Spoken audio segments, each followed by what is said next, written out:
Alright, so I'm out here in the woods. I just got my new headlamp here, and I guess I figured I'd do a video just showing the differences kind of between an older headlamp and the newer headlamps that are out there, newer ones on the market now.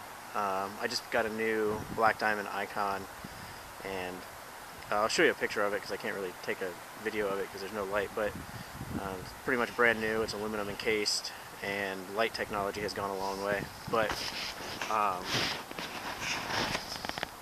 this was the light that I used for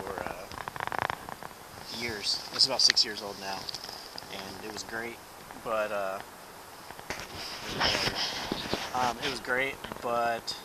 it's old, and I'll show some comparison videos here, but or just some side-by-sides. But it's outlived itself, and light technology has gone so far that it's just time to be replaced.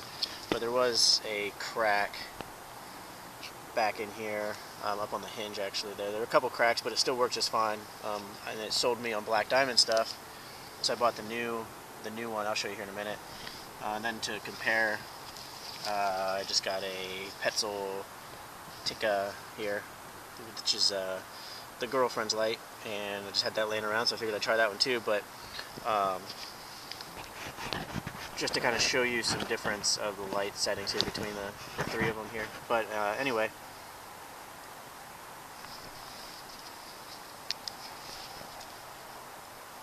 so this is the Tikka. I guess you can't even really see it down there, but just there's a log.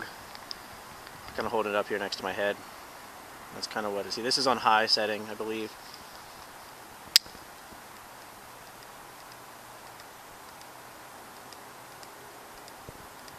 Yeah, okay, that was on high setting, and so you can see, you can't even really see that far away, but this is a great camp light.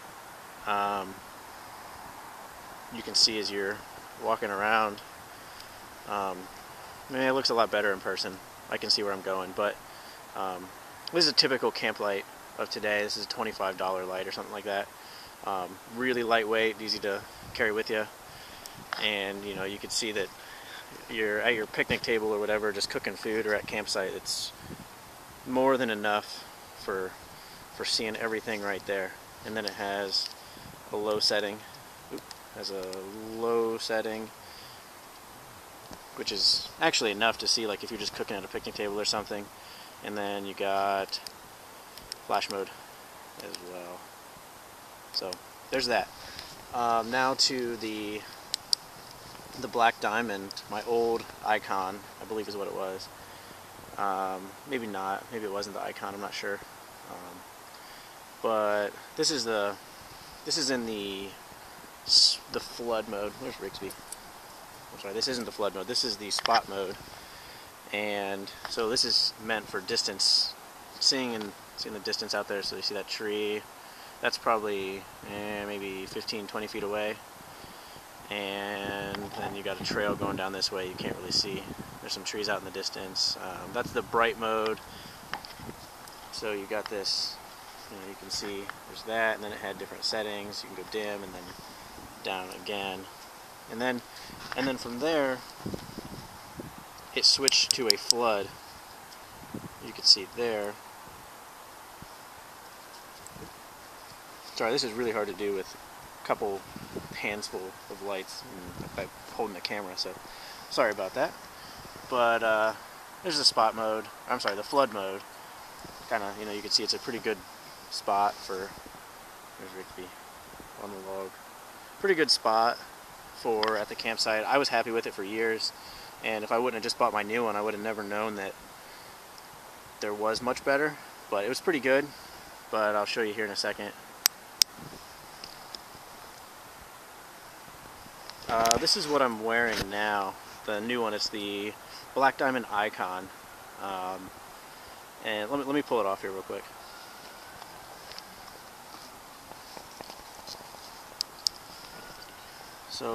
So here's what it is. It's the new and aluminum encased headlight with strap, everything. It takes 4 batteries in the back. It's mostly aluminum encased in the back with like a really durable rubber coating. It's completely waterproof. You can actually hear a suction seal open when you open the battery compartment. Wider straps than they used to be, and then you get light in the front and a couple different settings, which I'll show you, but really nicely made, and there's some cool features I want to show you.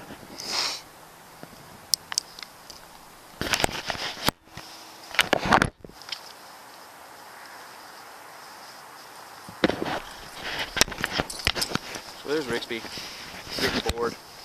He wants to keep walking, but this is on the flood mode, and you can see that you can see pretty well. If I turn this onto spot mode, we can see those trees over there that I just showed you. There's that tree. You can see way further down the trail now. There's some geese over there. But that's the brightest spot. You'll see really far away. You know, that's a tree that we couldn't even see at all in the other headlamps. But the coolest thing about this, I didn't even know this had it until I bought it, is it has a dimming feature where you can do this, where it will dim down. It doesn't have settings anymore. It just dims and you can stop it wherever you want. So you can set it super bright, and you can see it flashes there at the end and tells you that it's at the full bright, and then when you hold it in, it goes down, flashes again at the back and tells you that you're full, you're at low, but you can stop anywhere in between there. So you can see you can go, go up a little bit, up a little bit more, up a little bit more, and then it flashes there to let you know. And then you can switch it to spot mode here. I'm sorry, flood. I can't get these things straight tonight. Which is a super amazingly wide beam. You get gloves, everything. It's really wide and really smooth. There's no, you don't see any of the lens rings or anything like that that block your way. It just looks very natural. Like, it feels very natural to just be standing here. You don't feel like you have a headlamp on.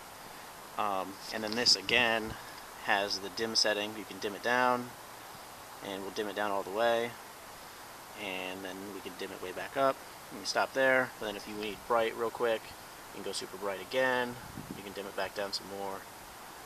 So you can stop kind of wherever you want to save battery life. The lowest amount of time that this will run is 80 hours at that brightness right there with the spot.